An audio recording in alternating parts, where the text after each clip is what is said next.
აშშ-მ ახლახან გამოაცხადა ჰორმუზის სრუტის სრული ბლოკადა. თუ ირანი გააგრძელებს სამოქალაქო გემებზე თავდასხმებს, მაშინ ვეღარაფერი შევა და ვეღარაფერი გამოვა. გუშინ ღამით მოლაპარაკებები ჩაიშალა, ხოლო დღეს დილით ტრამპმა ახალი სტრატეგია გამოაცხადა. ხედავთ, ამ ომის დაწყების შემდეგ ირანმა სულ მცირე 22 სამოქალაქო გემი დაარტყა. მოკლა 10 ეკიპაჟის წევრი და დაახლოებით 800 ხომალდი და 20,000 მეზღვაური დატოვა გაჭედი. ამ ტერორისტული თავდასხმების გამო აშშ-მ დღეს დილით ახალი პოლიტიკა გამოაცხადა. ეს არის ის, რაც ტრამპმა დღეს დილით გაავრცელა. ასე რომ, აი ასეა. შეხვედრა კარგად ჩაიარა, უმეტეს საკითხებზე შეთანხმდნენ. მაგრამ ერთადერთი საკითხი, რომელიც ნამდვილად მნიშვნელოვანი იყო, ბირთვული არ ყოფილა. დაუყოვნებლივ შეერთებული შტატების საზღვაო ძალები, რომელიც მსოფლიოში საუკეთესოა, დაიწყებს ჰორმუზის სრუტეში შესვლას ან იქიდან გასვლას მცდელი ყველა გემის ბლოკირებას. რაღაც მომენტში ჩვენ მივახცევთ იმ ეტაპს, როცა ყველას ნება ექნება შევიდეს და გამოვიდეს ბაზებიდან. მაგრამ ირანი ამას არ აძლევს საშუალებას მოხდეს მხოლოდ იმით, რომ ამბობს, სადღაც შეიძლება იყოს ნაღმი, რომლის შესახებაც არავინ იცის, გარდა მათისა. ეს არის მსოფლიო შანტაჟი და ქვეყნების ლიდერები, განსაკუთრებით ამერიკის შეერთებული შტატების, შანტაჟს არ დაემორჩილებიან. ასევე მივეცე მითითება ჩვენ საზღვაო ძალებს, რომ მოძებნონ და შეაჩერონ ნებისმიერი ხომალდი საერთაშორისო წყლებში, რომელმაც ირანს გადასახადი გადაუხადა.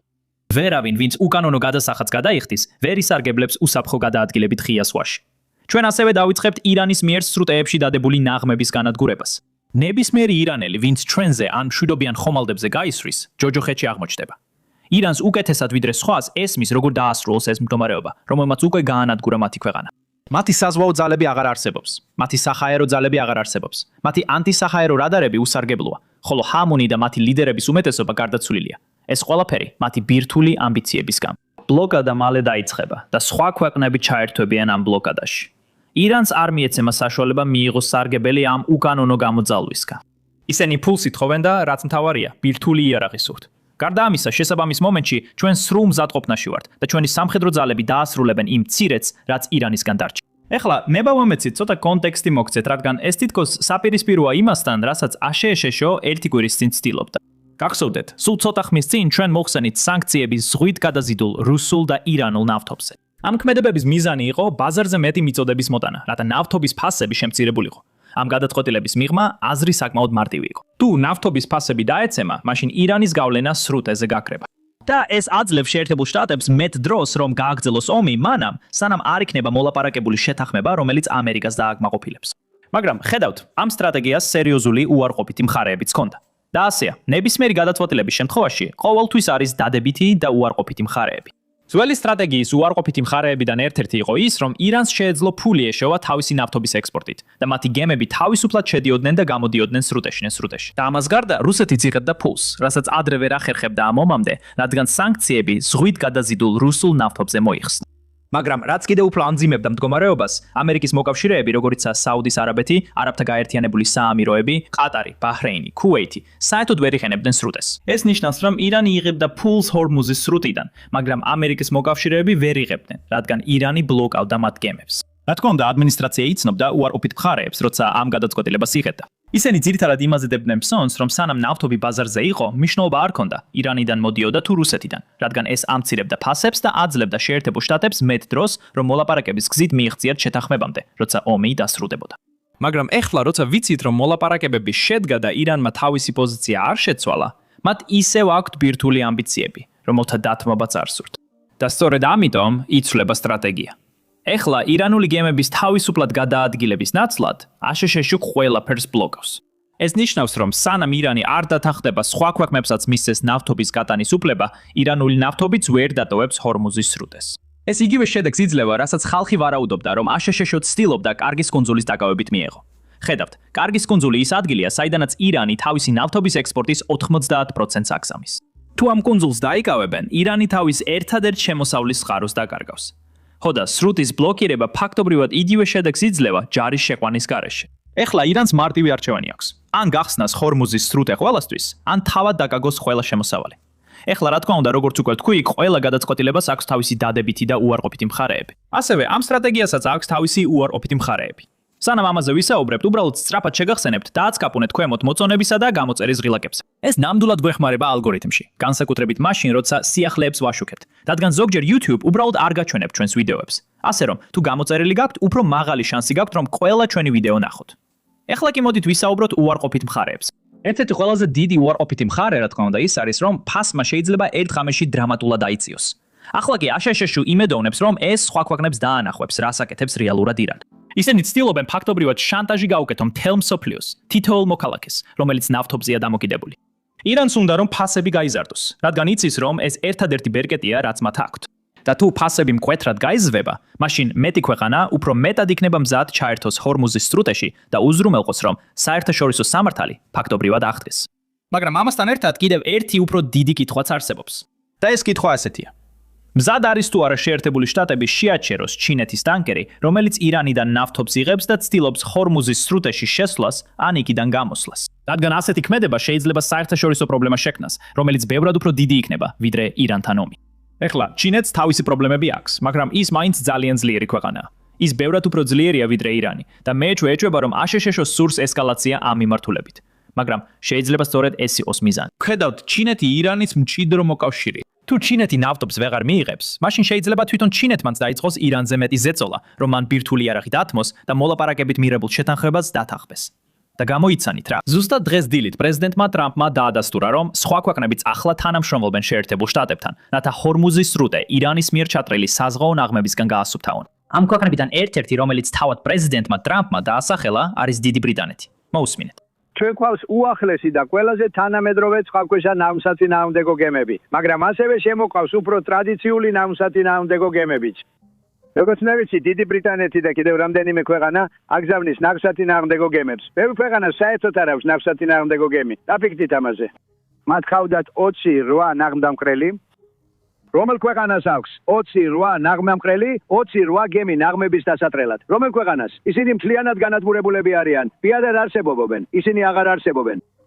ასე რომ ჩვენ მთლიანად გავანადგურეთ მათი საზღვაო ფლოტი. მათ ხავთ 158 გემი. მათ ხავთ 28 ნაღმდამკრელი. მათგან თითოეული ზღვის ფსკერზეა. შეგიძლიათ დაიჯერო ეს 4 წლებში გავაკეთეთ. მათი საჰაერო ძალები აღარ არსებობს. ისინი თუ შეხედავ ანტისაჰაერო მათი ყველა რადარი გამორთულია. საჰაერო თავდაცვის სისტემა მთლიანად განადგურებულია. მათ არაფერი დარჩენიათ. და იცი ყველაზე სამწუხარო ისაა და ამას შენთვის ვერ ვიტყვი. ჩვენ ყველაფერს ვანადგურებთ, მათ ლიდერებსაც კი. მათი სამხედრო ძალა აღარ არსებობს. ყველაფერი გაქრა. მათი რაკეტები ახლა თითქმის აღარ აქვს, თუ შევადარებთ. აქ კიდევ ერთი სტრატეგია იხსნება. თქვათ, ირანული ნაღმები მომდევნო რამდენო დღეში გაიწმინდა. შემდეგ აშშ-ს საზღვაო ძალებს შეუძლიათ დაიწყონ არაირანული ტანკერების ჰორმუზის სრუტეში გატარება. ეს ისაა, რაც აშშ-ს სამხედრო გემებმა უკვე გამოსცადეს გუშინ. ისინი შევიდნენ სპარსეთის ყურეში, გადაკვეთეს ჰორმუზის სრუტე და შემდეგ უკან გამოვიდნენ. ეხლა იგივე სამხედრო გემები შეიძლება გამოყენებული იქნას იმისთვის, რომ ტანკერების მფლობელ კომპანიებს მეტი თავდაჯერებულობა ჰქონდეთ, რომ მათ შეუძლიათ შევიდნენ ჰორმუზის სრუტეში, აიღონ ნავთობი და უკან გამოვიდნენ. და თქვათ, თუ აშშ-ს ამას დაიწყებს და ირანი დაიწყებს ამ სამოქალაქო გემებზე ან ამერიკულ სამხედრო გემებზე თავდასხმას, მაშინ ზავის დარღვევა ირანის მხრიდან იქნება, არა შეერთებული შტატების. აშშ-ის თვალსაზრისით, მიუხედავად იმისა, რომ მოლაპარაკებები ჩავარდა, ზავი კიდევ დაახლოებით 11 დღით ძალაში რჩება. და თუ ირანს ნამდვილად სურს ჰორმუზის სრუტის ჩაკეტვა, მას მოუწევს ამერიკულ სამხედრო გემზე თავდასხმა, რითაც დაარღვევს ზავს, რომელსაც თავად დათანხმდა და კვლავ დაიწყებს მტრულ მოქმედებებს. ეს აშშ-ს აძლევს საფუძველს სერიოზული ესკალაციისთვის, რისთვისაც ირანი მზად არ არის. ესკალაციაზე საუბრისას ვხედავთ ადმინისტრაციის ერთიან გზავნილს, რაც ამ ომის დაწყების შემდეგ ჯერ არ გვინახავს. ეხლა მე არ გეუბნებით, რომ ადმინისტრაცია ამერიკელ საზოგადოებას არ აძლევს მიზეზს თუ რატომ დაიწყო ეს ომი. მაგრამ ხედავთ, როცა ომი დაიწყო და ომის პირველ რამდენიმე კვირაში, ადმინისტრაცია სხვადასხვა მიზეზს ასახელებდა თუ რატო უნდა გაეკეთებინა აშშ-ს ის, რასაც აკეთებს. მაგრამ ეხლა მხოლოდ ერთი მიზეზია. აღარ არის დაბნეულობა, მხოლოდ ერთიანი გზავნილი. ეს გზავნილი მარტივია. ირანი არ არის მზად უარი თქვას ბირთვულ ამბიციებზე. და ეს მეორდება ყველა განცხადებაში, რომელიც დღეს დილით და გუშინ საღამოს გაკეთდა. და ამას იმეორებს ადმინისტრაციის თითოეული წევრი.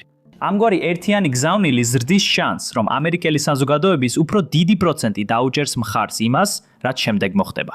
ვფიქრობ, ეს ერთ-ერთი მიზანია. ეს არის ის, რაც პრეზიდენტმა ტრამპმა თავად გაიმეორა დილის სატელეფონო ინტერვიუში. მოусმინეთ. და ეს არის თავარი საკითხი, ბატონო პრეზიდენტო.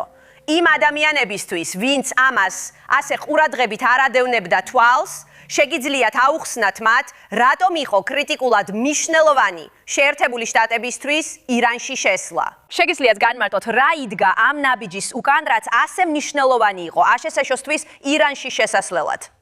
ბია, ძალიან მარტივია, ეს ყველაზე მარტივი კითხვა, რაც აქამდე დამისვით. მათ არ შეუძლიათ ბირთვული იარაღის ქონა. მათ ბირთვული მასალა აქვთ. მათ სურთ გაამდიდრონ ის, რაც აქვთ. მათ სურთ კიდევ უფრო გაამდიდრონ. როგორც იცით, ჩვენ გავანადგურეთ B2 ბომბდამშენებით, რომ არ გაგვენადგურებინა. ერთი თვის შემდეგ მათ უკვე ეკნებოდათ ბირთვული იარაღი. სხვა სიტყვებით რო ვთქვა, B2-ებმა, იმ მშვენიერმა B2 ბომბდამშენებმა მთლიანად გაანადგურეს მათი 3 ობიექტი. მათ აქვს 3 ობიექტი. და ეხლა ისინი მიწის სიღრმეში არიან, იცით, ტონობით ქვის ქვეშ. ეხლა ეს მასალა უნდა ამოივონ, მაგრამ ჩვენ კამერები გვაქვს იქ. ჩვენ გვაქვს თანამგზავრები კოსმოსური ძალებით. ეს იყო ჩემი ერთ-ერთი სიამაყე, კოსმოსური ძალები. ძალიან მნიშვნელოვანია. მაგრამ ჩვენ ვაკვირდებით მათ. ჩვენ ვაკვირდებით იმ ტერიტორიის ყველა დეტალს. ისინი ვერ გადაადგილდებიან ისე, რომ ჩვენ ზუსტად არ ვიცოდეთ რა ხდება. მაგრამ ეს ღრმადაა და დიდ დროს სჭირდება ამოღებას. ეს საოცარი თავდასხმა. თუ ამას არ გავაკეთებდით, იმ დღიდან ერთი თვის განმავლობაში მათ ბირთვული იარაღი ეკნებოდათ. რომ ქონოდათ ბირთვული იარაღი, ისრაელსა და ახლო აღმოსავლეთში გამოიყენებდნენ. რაკეთ, მათ შეუტიეს 5 ქვეყანას, რომლებიც თითქოს ნეიტრალურები იყვნენ, მგონი. არ ვიცი, რამდენად მეგობრულები იყვნენ, მაგრამ თავდასხმის ხასი არ იყვნენ. მათ გაერთიანებულ არაბთა საამიროებზე დაახლოებით 1800 რაკეტა ჩამოაგდეს. მათ საუდის არაბეთზეც ბევრი ჩამოაგდეს და კატარზეც ბევრი ჩამოაგდეს. მათ ბარეიზე ჩამოაგდეს. ანუ ისინი გაგიზნენ, გიზნენ. და ყველა გაგვირვებული იყო. სინამდვილეში ეს ჩვენთვის კარგი იყო, რადგან ისინი ყველა მაშინვე შემოგვიერთა, იცი, რაღაც მომენტში. ანუ ან შეშინდებოდნენ, ან შემოგვიერდებოდნენ. ყველა შემოგვიერთა და ძალიან დაგვეხმარა. ყველა ეს ქვეყანა შესანიშნავი იყო, მათ შორის ქუვეითიც. და ეს არის თავარი საკითხი, რაზეც საუბრობდი და მიზეზი, რატომაც ფიქრობთ, რომ მათ ბირთვული იარაღი არ უნდა ქონდეთ, რადგან გამოიყენებენ მას. და სწორედ ეს მინდოდა, აუხსნათ აუდიტორიას. ია, ვფიქრობ ისინი გამოიყენებენ მას და ისრაელი დაიწყებენ. და ეთი იარაღი ხო იცით, ისე ძიას მიაკენებდა, როგორიც არასდროს უნახავთ. შეიძლება მთლიანად გაანადგუროს, დიდი იარაღი. არა. გაანადგურებს, ეცე მეტი არ შეძლებლად. შემდეგ ისინი ახლო აღმოსავლეთს დაესმებიან თავს და ბოლოს აქაც მოვიდოდნენ. მან ასევე დაადასტურა, რომ ჩინეთს შეუძლია უბრალოდ ითანამშრომლოს შეერთებულ შტატებთან ან დასავლეთ ნახევარსფეროს სხვა ქვეყნებთან, რათა მიიღოს ის ნავთობი, რომელსაც ადრე ირანიდან იღებდა. შეიძლება ეს განცხადება გარკვეულწილად მიანიშნებს იმაზე, რომ აშშ-ს შეეცდება ბლოკადა მოუწყოს ჩინურ გემებსაც კი, როდესაც ისინი ჰორმუზის სრუტიდან გამოვლენ. ეს ის საკითხია, რომელსაც ყურადღებით უნდა დავაკვირდეთ და ვნახოთ, რადგან ეს ნამდვილად მნიშვნელოვანი ნაწილი იქნება მომავალი მოვლენების. აი, რას ამბობს პრეზიდენტი ტრამპი. ჩინეთს შეუძლია თავისი გემები ჩვენთან გამოგზავნოს. ჩინეთს შეუძლია თავისი გემები ვენესუელაში გაგზავნოს, ჩვენ ვუცხარით მათ, იყიდეთ ვენესუელიდან, ჩვენ გვაქვს დიდი ზედმეტი სიმძლავრე. ჩვენ მათ გავყიდით და ალბათ კიდევ უფრო იაფადაც გავყიდით. ჩემსა და ჩინეთის პრეზიდენტ სი ძინპინს ძალიან კარგი ურთიერთობა გვაქვს. და ჩვენ ძალიან კარგად თანამშრომლობთ. ისინი გვიხდიან სოლიდურ თანხებს, როგორც იცით, აქამდე ფული არასდროს მიგვიღია. ისიც მოусმინე გორდონ ჩანგს, მას არ აქვს წარმოდგენა რაზე ლაპარაკობს. ჩვენ ძალიან მკაცრები ვიყავით ჩინეთის მიმართ. მკაცრი, მაგრამ სამართლიანი. და იცით ეს საოცარი ადგილია. მაგრამ მე ძალიან კარგი ურთიერთობა მაქვს ჩინეთთან და ისინი ჩემებურად მოქმედებენ. იცით მე უზარმაზარი ტარიფები დავაწესე. ყველა ჩინურ მანქანაზე, რომელიც შემოდის, 100%-იანი ტარიფი დავაწესე და ეს ანადგურებს ევროპას. ისინი ანადგურებენ ევროპას, რადგან ძალიან ბევრ ბიზნესს აწმევენ Mercedes, BMW-ს და სხვებს. და ჩვენს ქვეყანაში ჩინური მანქანები არ ყავს, რადგან ისინი გაანადგურებდნენ General Motors, Ford, ისინი გაანადგურებდნენ ამ კომპანიებს, რომ გაეკეთებინათ ეს. ამიტომ დავაწესე 100%-იანი ტარიფი და სამართლიანობისთვის უნდა ვთქვა, რომ ბაიდენმა ძალაში დატოვა, რაც შემთთვის გასაკვირია. ეს ერთ-ერთი რამაა, შეიძლება ითქვას, ერთადერთი კარგი რამ, რაც გააკეთა, მაგრამ მისცა ნება დარჩენილიყო. ამიტომ ჩვენ არ გვაქვს ის პრობლემა, რაც მათ აქვთ. იცით, ევროპაში სერიოზული ეკონომიკური პრობლემები აქვთ, რადგან ჩინური მანქანები უბრალოდ ავსებენ მათ ბაზარს.